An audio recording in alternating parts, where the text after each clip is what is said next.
안녕하세요. 눈뜨는 인생입니다. 오늘 제가 읽은 책은 직관은 어떻게 발휘되는가? 저자는 엘프리다 밀러, 카인츠 크리스티네 죄닝, 출판사는 타커스입니다.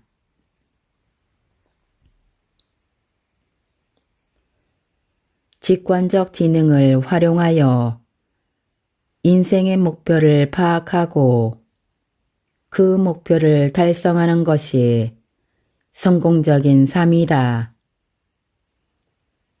직관적 지능을 개발하는 일은 우리가 평생 동안 안고 살아가야 하는 과제다. 이 과제를 잘 해결하기 위해서는 먼저 삶에 대해 충분히 이해해야 한다. 한 가지 비유를 들어보자. 만약 집을 짓고자 한다면 먼저 견고한 토대를 마련해야 한다. 그렇지 않으면 아무리 좋은 건축 자재를 쓴다 하더라도 별 소용이 없을 테니 말이다. 많은 책들이 다양한 건축 자재들을 소개하고 있다.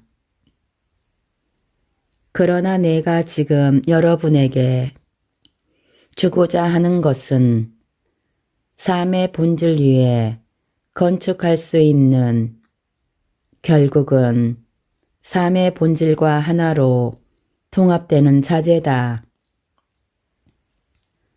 이 책은 여러분에게 여러 가지 삶의 비밀을 알려주고 인생이라는 연극에 대해 깊은 이해와 비전을 보여줄 것이다.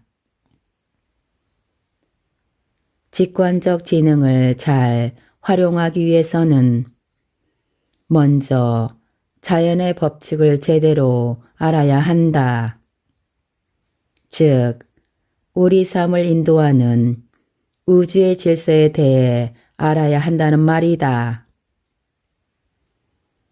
우리 주변에서 일어나는 모든 일들은 분명한 의미를 지닌다. 그 모든 일들은 결국 한 차원 높은 목표인 우주의 목표, 즉 긍정적이고 선한 것으로서의 발전이라는 목표를 향한 것이다.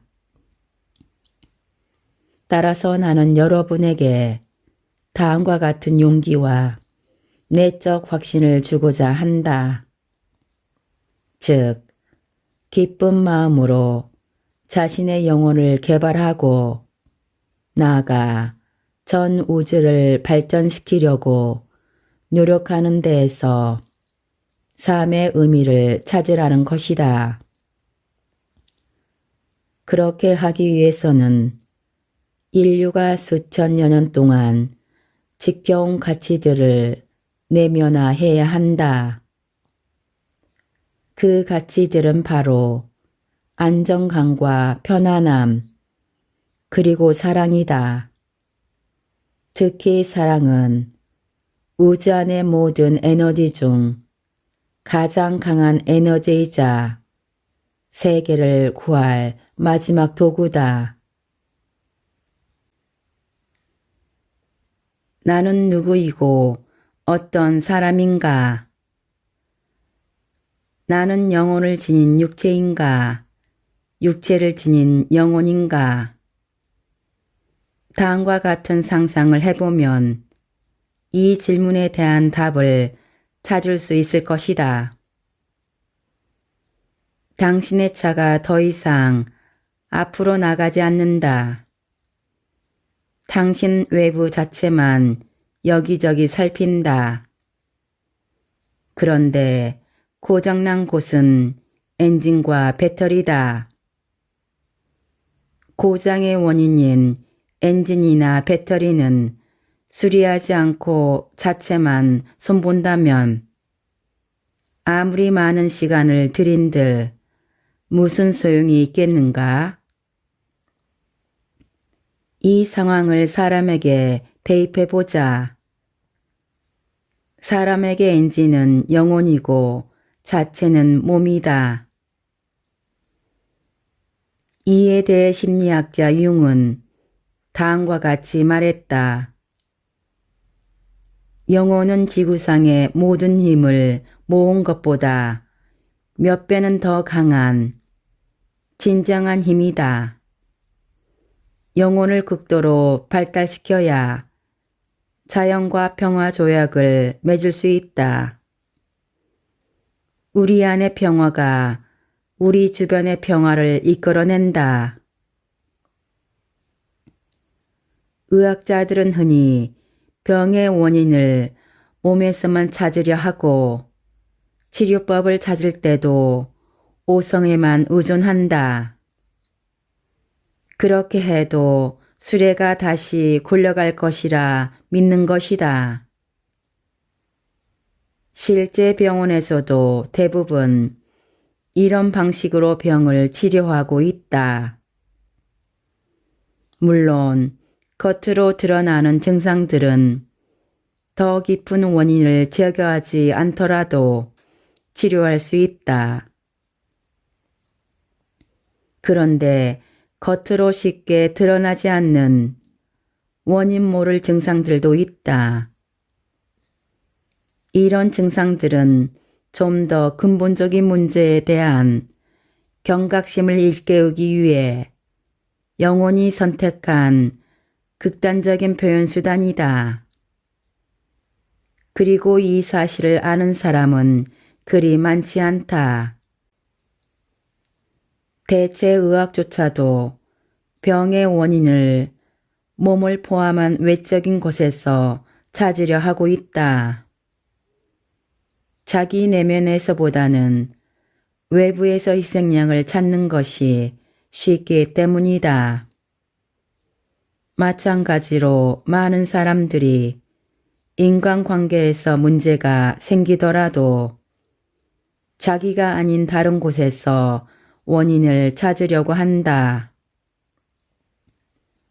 여기에서는 문제 해결책과 개선책을 자신의 영혼에서 찾고 모든 현상을 내면으로, 즉 직관적으로 파악하는 길을 보여주고자 한다.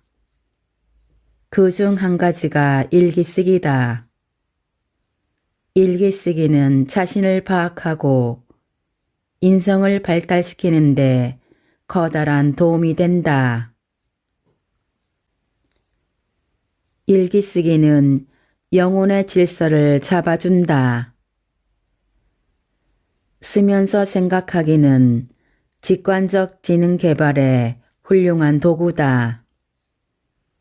생각과 감정을 종이에 적는 동시에 머리가 배에서 멀어지는 것을 방지할 수 있기 때문이다.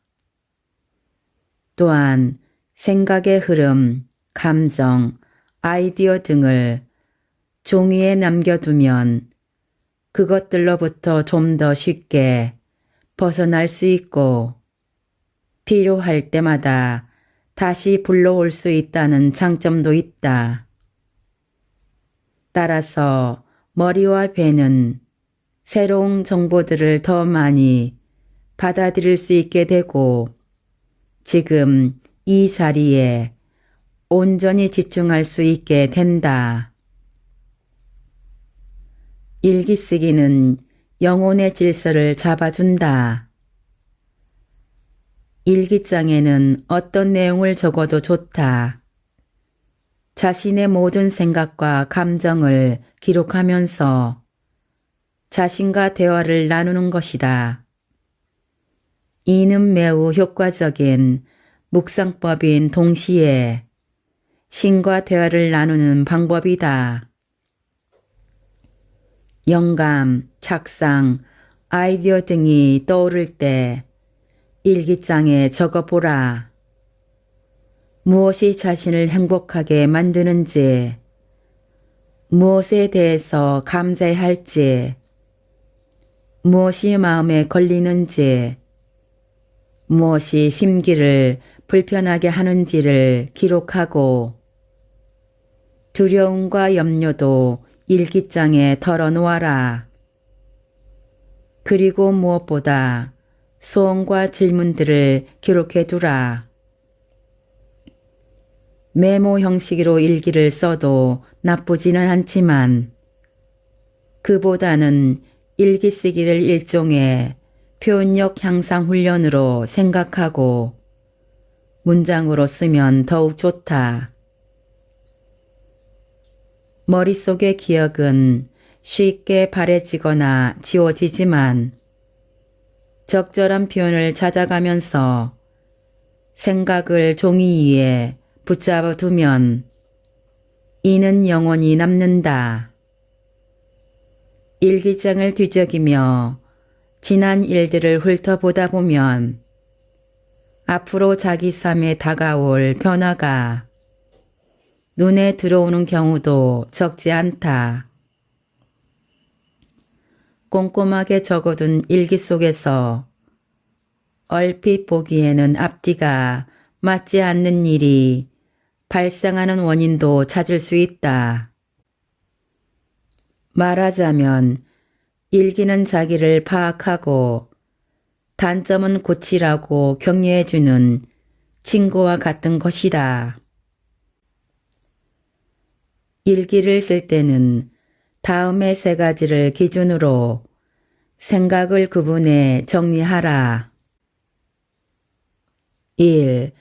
감사하며 되돌아보기. 오늘 하루를 파노라마처럼 눈앞에 떠올려보라. 이때 최대한 감사하는 자세를 지니는 것이 좋다. 그런 다음 자연의 법칙을 염두에 두고 오늘 일어난 사건의 의미와 자신이 드러낸 강점과 약점을 떠올려 보라. 강점과 약점을 떠올릴 때 당신을 비춰준 거울에 특히 유의하라. 다음으로 오늘 당신에게 에너지를 더해준 것과 앗아간 것은 무엇인지를 알아보면서 감정의 소리를 들어라. 2. 소원과 계획을 적어보라. 3. 떠오르는 질문을 기록하라. 소원 옆에는 시옷, 질문 옆에는 지읒, 그리고 각각의 질문에 따른 답변 옆에는 디귿을 표현해 두면 나중에 한눈에 알아볼 수 있을 것이다. 관련된 페이지를 적어 놓는 것도 나중에 다른 생각이 떠올랐을 때 해당 질문을 쉽게 찾을 수 있는 방법이다. 글자가 아닌 색깔로 소원과 질문을 구분해 놓을 수도 있다. 이렇게 구분해 놓으면 자신에 대해 더 많은 것을 알 수 있다. 하루하루가 삶의 무대이자 학교이다. 세상은 우리의 영혼이 많은 것을 경험하고 그 경험을 통해 자신을 완전하게 펼칠 수 있는 무대다. 이는 우리가 평생 동안 배워야 한다는 뜻이다. 우리의 인생은 하나의 학교다. 인생이라는 학교에서 우리는 매일 새로운 것들을 경험한다. 좋은 학교는 우리의 잠자고 있는 잠재력과 재능을 일깨워주는 학교다. 또한 학교는 새로운 것을 배우며 학문을 넓히고 배운 것을 활용해 볼 수 있는 연습의 장이기도 하다. 인생이라는 학교도 마찬가지다. 인생 학교의 교사는 자연의 법칙이다.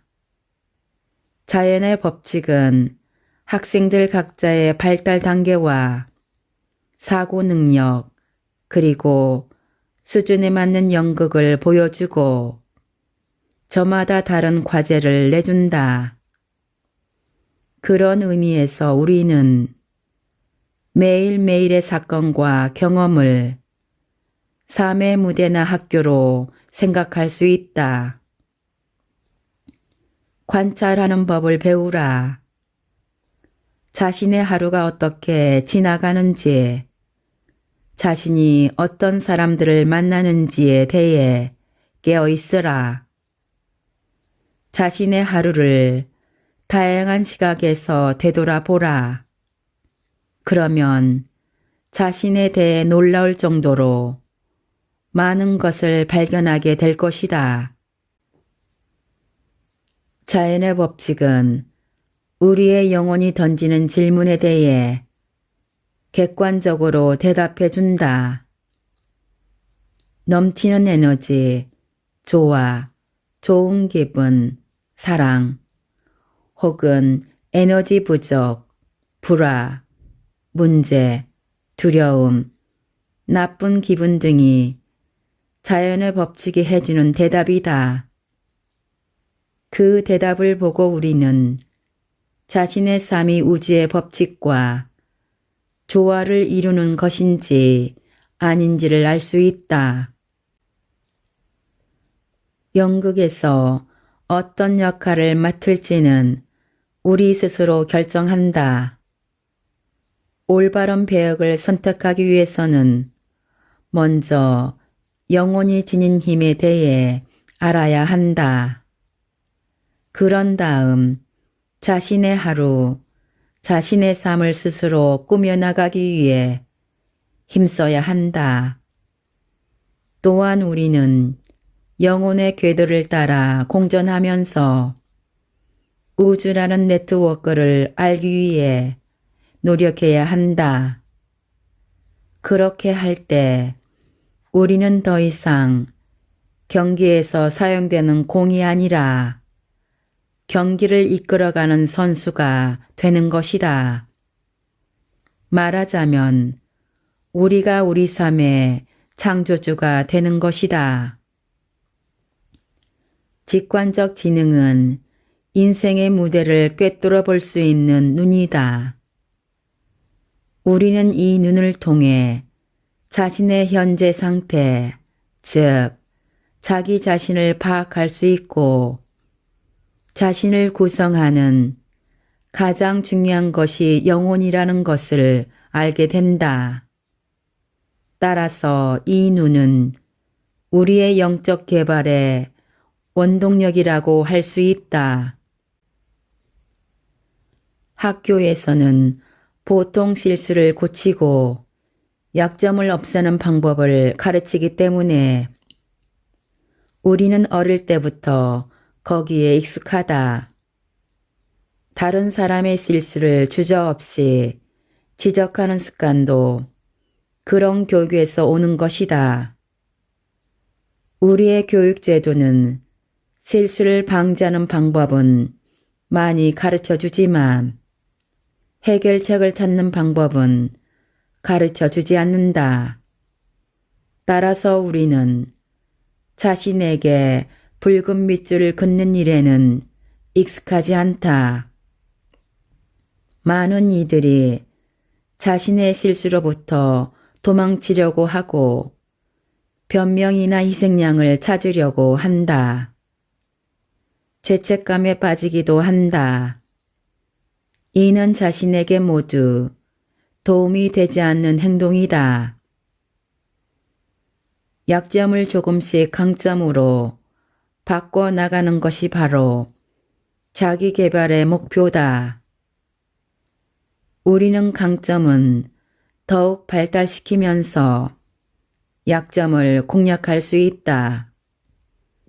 약점 공략이란 우리의 영혼과 그 안에 있는 성격들을 개발하고 완성한다는 뜻이다. 우리는 자신의 행동 양식을 스스로 바꿀 수 있다.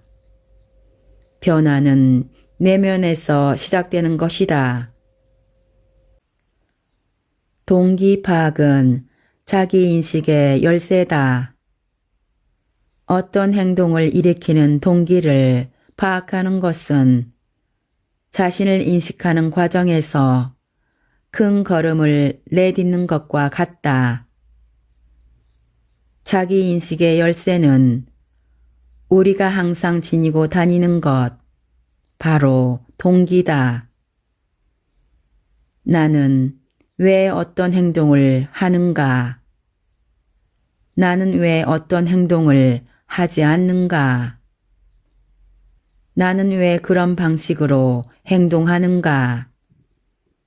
나는 왜 그렇게 생각하는가?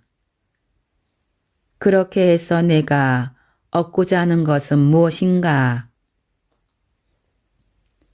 이 질문들은 우리가 어떤 생각, 말, 행동을 하게 만드는 내적 동기에 관련된 것들이다. 동기를 알아야 자기를 알 수 있고 자신의 성격도 알 수 있다. 또한 동기는 어떤 병에 걸리게 되는 근본적인 영적 원인을 찾아내는 수단이 되기도 한다. 동기를 알고자 할 때에는 자기 자신에게 절대적으로 솔직해야 한다. 당신의 말과 행동에는 어떤 동기가 숨어 있는가? 당신은 몇 번이나 어떤 일을 해야 돼 라고 말하는가? 해야 돼를 하는 것이 좋겠어 라고 바꿔보라. 감사하는 마음이 숨어 있는 또 다른 표현으로는 할 수 있어, 해도 좋아 등이 있다. 하는 것이 좋겠어, 할 수 있어, 해도 좋아와 같은 말들이 낯설게 느껴지고 입에 잘 붙지 않더라도 계속해서 시도해보라. 자신이 매일 사용해서 이미 굳어진 표현을 하루아침에 바꿀 수는 없겠지만 꾸준히 노력하다 보면 삶을 편하게 만들고 기쁨과 확신이라는 선물을 주는 그러한 긍정적인 표현들에 점점 익숙해질 것이다. 자신의 행동 양식과 표현, 그리고 행동 뒤에 숨어있는 내적 동기를 파악해보는 습관을 지녀라. 그렇게 함으로써 자신의 성격을 계속해서 확인할 수 있고 자신의 영적 특성과 자아의 흐름도 철저하게 파헤칠 수 있다. 성격 형성은 삶의 중대한 과제이며 그 바탕 위에서 개인과 전 인류의 성공적인 삶이 구축된다고 해도 지나친 말이 아니다. 효율적인 자기 발달, 즉 영적 발달을 위해서는 먼저 성격적인 특성들의 상태를 분석해 보아야 한다. 이때 분석 결과를 평가하지 말고 결과를 있는 그대로 받아들여야 한다. 어떤 평가도 내려서는 안 된다. 분석의 목적이 평가가 아니라 경험을 통해 깨달음을 얻고 행복해지는 것이기 때문이다. 누구나 새롭게 시작하고 싶어 하지만 자신의 현재 상태를 받아들이지 않는 한 아무것도 바꿀 수 없다. 심리학자 융도 인간은 자신이 수용하는 것만 바꿀 수 있다라고 말한 바 있다. 바람직한 성격을 개발하기 위해 오늘 내가 할 수 있는 일은 무엇인가? 나와 내 주변 사람들을 행복하게 만들기 위해 나는 어떻게 행동해야 할 것인가를 매일 자신의 내면에게 물어보라. 그리고 성격을 개발할 기회를 포착하라. 그 기회는 직관적 지능을 계속적으로 발달시킬 수 있는 확실한 방법이 될 것이다. 과연 어떤 성격이 직관적 지능 개발에 도움이 되고 어떤 성격이 방해가 되는지 궁금할 것이다.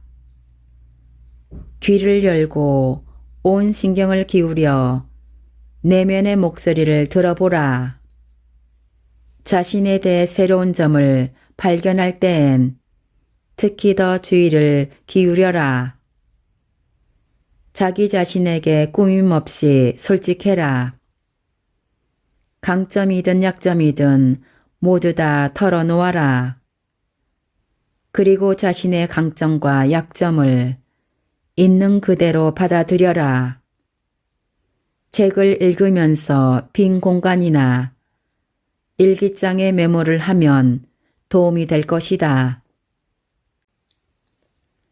자세, 걸음걸이, 제스처, 표정, 겉모습을 통한 자기 인식. 몸은 영혼을 비추는 거울이다. 몸을 잘 관찰해보면 한 사람이 지나온 길을 알 수 있다. 영혼이 보내는 메시지에 질병만 있는 것은 아니다. 말이나 몸집도 영적 특성을 파악하게 해주는 중요한 열쇠다. 또한 습관이나 취미, 주변 사람들도 한 사람의 인성 구조를 추리해 볼 수 있는 도구가 된다. 자세가 굽은 사람을 보면 당신은 어떤 생각이 드는가? 어깨를 내밀고 다니는 사람들은 어떤 인상을 주는가? 어깨가 굽은 자세는 두려움, 불안함, 그리고 소심함을 의미한다. 일반적으로 그런 자세를 지닌 사람들에게는 용기와 믿음, 자신감이 부족하다. 그들은 아니요 라는 말을 잘 하지 못하고 자발적으로 많은 부담을 지고 살아가는 사람들이다. 걸음걸이를 봐도 그 사람의 성격을 알 수 있다. 물론 당당하게 걷는 법을 연습해서 불안감을 감출 수도 있겠지만 대체로 등을 곧게 펴고 걷는 사람들은 자신감이 있는 사람이다. 손의 압력도 많은 뜻을 내포하고 있다. 다른 사람과 악수를 나눌 때 당신과 상대방의 손의 압력은 어떠한지 관찰해 보라. 만약 당신이 느긋하게 주저하듯이 손을 잡았다면 그 뒤에 무엇에 대한 두려움이 숨어 있는지 알아보라. 당신이 상대방의 손을 힘지어 꽉 잡는 편이라면 악수를 통해 누가 주인인지 보여주려는 것이 아닌지 생각해보라. 그리고 상대방의 악력에도 주의해보라. 악수를 하는 방법만으로도 그 사람에 대해 많은 것을 알 수 있다. 제스처를 보고도 한 사람의 성격에 대해 많은 것을 알 수 있다. 열린 제스처를 취하는 사람이라면 인격 또한 개방적일 가능성이 높다. 그리고 표정을 보고 그 사람이 낙관주의자인지 비관주의자인지를 알 수 있을 때도 많다. 사람의 얼굴을 그릴 때도 입꼬리를 위로 올릴 때와 아래로 내릴 때의 분위기가 전혀 다르지 않은가? 몸짓을 보고 사람들의 성격과 행동 양식을 분석해 보는 것은 매우 흥미롭다. 다른 사람, 그리고 무엇보다 자신을 잘 관찰해 보라. 목소리와 언어. 성격은 목소리에도 드러난다. 자신이 어떤 톤으로 말하는지 주의 깊게 들어보라. 소리가 음악을 만든다 라는 말이 있다. 이 말은 무슨 뜻일까? 당신은 작고 울먹이는 톤으로 이야기하는가? 아니면 단호하고 거칠게 단정적으로 말하는 편인가? 당신의 목소리는 언제 커지고 언제 작아지는가? 당신의 목소리에서 온정과 사랑이 묻어나는가? 자신의 목소리를 잘 들어보라.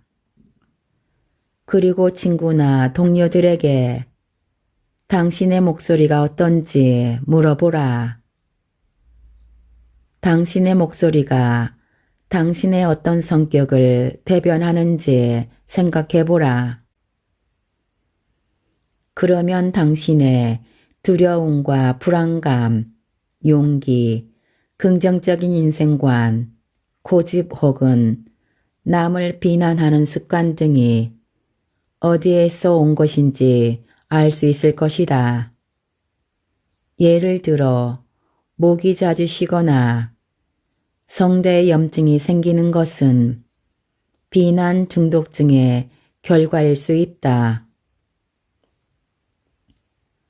언어는 자기 분석에 탁월한 도구다. 긍정적인 매력을 발산하는 사람들을 잘 관찰해 보라. 무엇이 그들을 낙관주의자로 보이게 만드는가? 그들은 주로 긍정적인 단어들을 사용한다. 가능하면 다음의 질문들을 자주 하라. 나는 무엇을 말하는가? 나는 그 말을 어떻게 하는가? 나는 어떤 단어들을 사용하는가? 나는 언제 무엇을 이야기하는가? 말을 할 때 적절한 단어가 떠오르지 않을 때가 많은가? 다른 사람은 내 말을 어떻게 이해하는가? 상대방이 내 말 뜻을 다시 한번 물어오는 경우가 많은가? 어떤 사람과 커뮤니케이션을 할 때 주로 어떤 문제가 발생하는가? 거울의 법칙을 떠올려라. 상대방이 내 말을 오해하는 경우가 많은가? 나는 대화를 주도하는 편인가? 조용히 듣는 편인가? 나는 상대방의 말을 주의 깊게 들을 수 있는가? 나는 다른 사람들의 말을 끝까지 듣는 편인가? 중간에 말을 가로채는 습관이 있는가? 나는 열린 마음으로 솔직하게 대화를 나눌 용기가 있는가? 이제 자신의 답변을 분석해보라. 당신의 커뮤니케이션 방법 속에는 어떤 성격들이 숨어 있는가? 이 질문에 대한 답변을 찾았다면 이제 다음 질문, 즉 나는 계속 그런 커뮤니케이션 방법을 유지할 것인가? 내 행동 양식이 나와 남들을 불편하게 만드는 것은 아닌가? 혹은 어떻게 변화시킬 것인가? 하는 질문들을 던져보라. 언어는 커뮤니케이션의 도구다. 의사소통 방법을 파악함으로써 자신에 대해 많은 것을 알아낼 수 있다.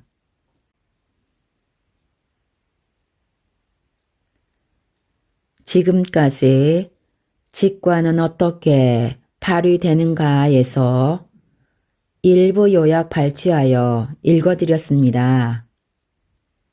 눈뜨는 인생의 리뷰 한마디는 아래 댓글에 있습니다. 감사합니다.